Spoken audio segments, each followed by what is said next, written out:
Let me tell you more about this new bill. The new bill has been put forward by a member of the Scottish Parliament, Pam Gosal, is currently under review for a new law that would create that register for domestic abusers. Holyrood's Criminal Justice Committee is looking at the Prevention of Domestic Abuse Scotland bill that, if turned into law, would introduce notification requirements for certain perpetrators convicted of domestic abuse offences like the current sex offenders register. The bill would also require schools to educate students on domestic abuse, place a data collection duty on Police Scotland, the Crown Office and the Procurer Fiscal Service, and charities working with victims. Meanwhile, in England and Wales, a report by the Domestic Abuse Commissioner, Nicole Jacobs, found that the government is not learning lessons from deaths of domestic abuse victims. So will the Scottish bill make any difference? And what more actually needs to be done? And I guess that basic question is what creates a domestic abuser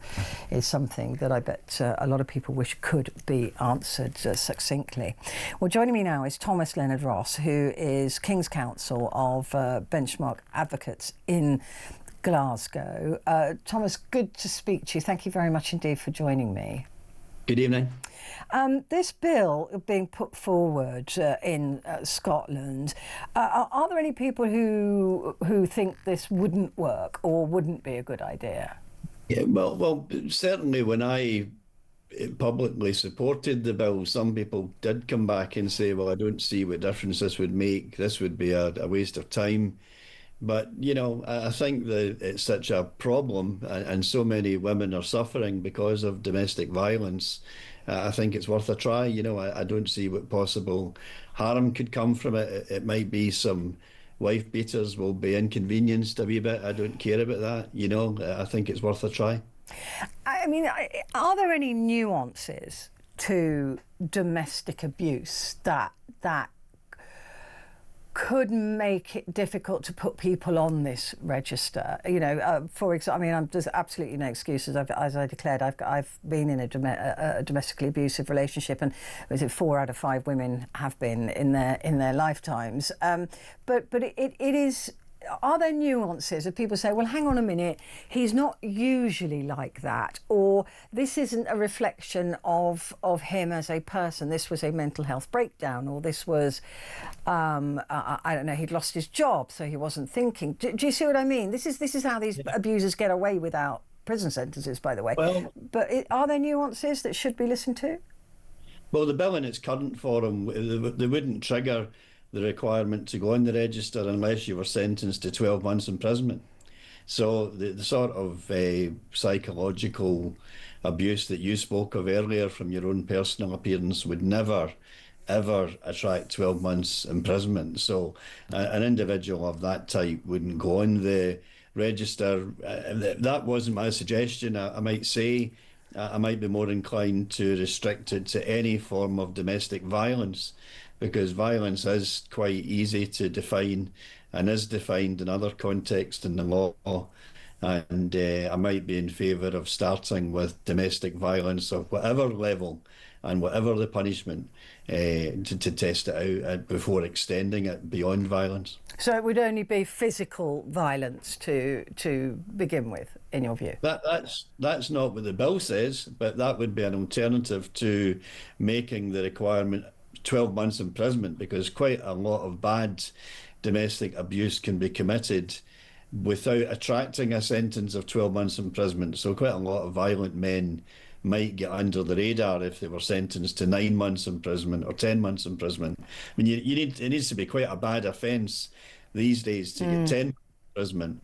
But as the bill stands, I don't think you would have to be on the register for 10 months imprisonment. A lot of people, though, who have suffered with different forms of domestic abuse in terms of like financial abuse domestically, the kind of abuse that I went through, where I was, deprived of food, for example, because, if I was thinner, things would be better. That kind of behaviour, that is still nonetheless a violent act. That, in my view, but you would want to differentiate that. It's not a violent act. No, it's not a violent act. So, I mean, I think at the moment we don't have any register, and Pam Gosal sadly has not been given a great deal of support by her fellow MSPs. So, really, what I'm saying is that I would rather have some form of register than no form of register, and the easier it is to make people understand why you're doing it, then the more likely it is to happen. And in other words, what I'm saying is, the wider the debate about whether people really deserve to go on it, the less likely it is we'll ever have one. Whereas if we Right. see people who beat up their wives and cause them injuries, of course, should be on a register, then as a starting point, it's more likely, I think, to be supported by people, because otherwise people will put that argument forward. Well, what if I'm just not speaking to my wife? Is that domestic abuse? Am I going on the register for that? And some people will have a difficulty with that, which they wouldn't have if it was restricted to physical violence. That's all I'm saying. I'm not saying the type of abuse that you're speaking of is not serious. I'm just saying we're trying to get from a situation where there is no register to a register, and then we can build from that. And I think it's much more likely to be supported if we're very specific as to who will go on it. Yeah, I fully take your point. The other question is, and I guess this has been raised as well, you already sort of mentioned it, is saying, well, what difference will this make? Because this appears to be closing the stable door after the horse has bolted. Yeah. Right. The issue with domestic violence is surely in prevention and understanding of what creates it. Yeah, I mean, I come at this issue as somebody who practices in the High Court, which would be the Crown Court in England and Wales. So I'm seeing examples where women are killed, women are beaten to death by their partners, or almost beaten to death, and there's a lot of that in Scotland. You know, so it's got to the stage where we know that some people start with sort of low-level violence with one partner, yeah, and they go into another partner, and it becomes more serious, and eventually somebody dies. You know, there's many examples in Scotland. I'm sure there are many in England and Wales. And my thinking is, well, if we get them at the stage when the violence is less serious, and get them on the register with an incentive to get off the register if they go for counselling and education. You know, it might be the case that although the stable door has closed so far as the less serious violence is concerned, if you get in there at that stage and change behaviour, then it may be you might save some lives. That's my thinking on it. You know, I agree with you. If we wait until somebody's dead and then put them on the register, it's achieved nothing, because they're serving 25 or 30 yeah. years. Then if we get them at the stage when they might just have been given a slap in the wrist, but instead there's a more intensive look at the individual with the possibility of counselling, then maybe we can turn it round before anybody dies. Should the bar be lower for that 12-month sentence? You're saying that actually that people, if we catch them early enough, but as we've already said, you have to do something really quite serious to get a 12-month yeah. sentence to be put on a register. So you're at least looking at some serious physical violence before they would get that 12 yeah. months, and potentially consistent violence. You know, they'd be maybe not the first time, maybe not the second time, but maybe the third time. So should that actual bar be lower? Because domestic violence is so unique in its control. People, that's your home, that's the place where you're meant to be at your safest, and yet that is the place where millions of people feel that they're the most danger. Are we almost saying, look, it's got to be this bad before we even step in?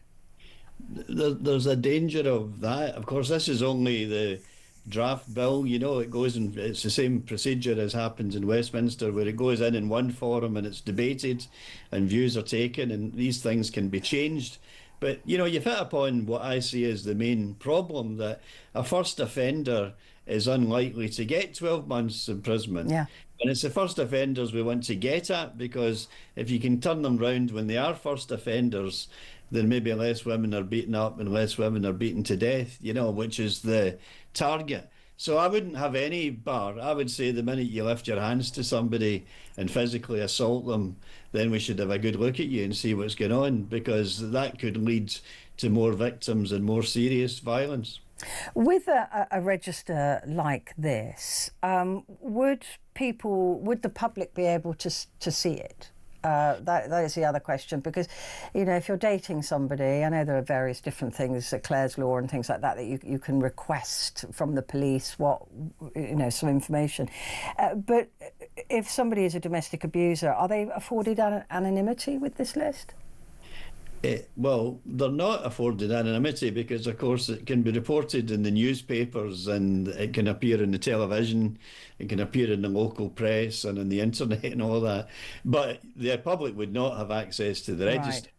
Right. But, the protection, I suppose, is that the way the sex offenders register works, by way of comparison, is the police are able to make spot checks to make sure that the offender is staying where the offender says that he's staying and is with the partner that he says he's with. So it would be quite difficult for a wife beater to move from partner X to partner Y and keep it undercover that he was on the register, because the police would find out that he wasn't where he said he was. And when they find out where he is, obviously some questions would be asked by his new partner. So there would be a level of protection which supplements the fact that victims or potential victims can ask about information. But police wouldn't be able to tell them, presumably. If I was with somebody and police knocked at the door and said, we're just checking that John is where he said he was, and I said, well, why are you asking that question? They would say, I'm sorry, that's between me and John. They wouldn't say because he's a domestic abuser on a list. I'm no expert in data protection. I do criminal work, but that's the kind of answer you often get for the police. So I couldn't rule out. But you take the point, just by turning up and making the inquiry, then it raises a question in the mind of the female partner that isn't raised at the moment. Because they can be with a violent individual for a couple of years before he. Yeah. Her to death, At least this way there's the chance that the police might turn up and make an inquiry which results in some form of intervention. One of the other issues with domestic violence is that protections for, in this case, I'm going to talk about women because those are the most vulnerable in the domestic violence case. And I've read statistics that say that women don't come forward or don't report or don't, even if they've had many visits to hospitals, until the 35th, on average, attack. Yeah.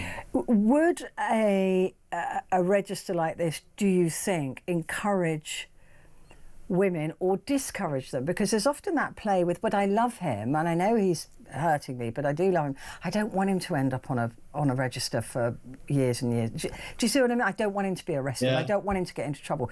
I know there's not much the law can do about that, but women need to feel secure in coming forward to make a complaint. True, but it will protect the women who do come forward. We don't have that protection at the moment, even for the women who do come forward.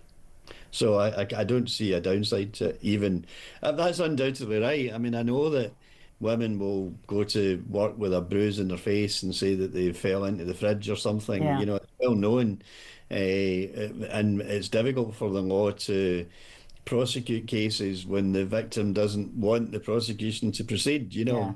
Even when they try very hard in Scotland, there's no lack of effort on the part of the prosecution. But if the woman goes into court and says it was an accident, that she banged her face on the fridge door or something, what can the court do, But a lot of women don't, a lot of women go to the police, and there are many, many prosecutions for domestic violence in Scotland. So the register would help those women, and hopefully in time the other group of women might see that it was a success and would be emboldened to come forward themselves. Yeah, that would be the hope, wouldn't it? That would definitely be it.